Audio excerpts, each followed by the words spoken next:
විවේක වන්‍යාගේ මහත්මයා අපි දෙන්න එක වයස. අපි දෙන්නා මේ පාසලේ එක පන්තිවල ඉගෙන ගත්ත අය. අද මුළු ලංකාවේම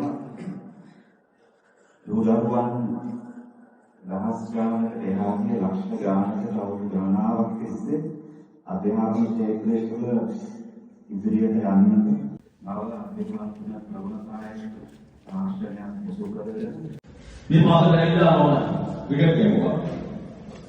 බැට් එකක් ඇල්ලුවේ මේ පාඩමේ. බෝල් එකක් දැක්කේ මේ පාඩමට ආවා. මේ පාඩමට ආවම තමයි නීති සම්පූර්ණ වෙනස් වෙන්නේ.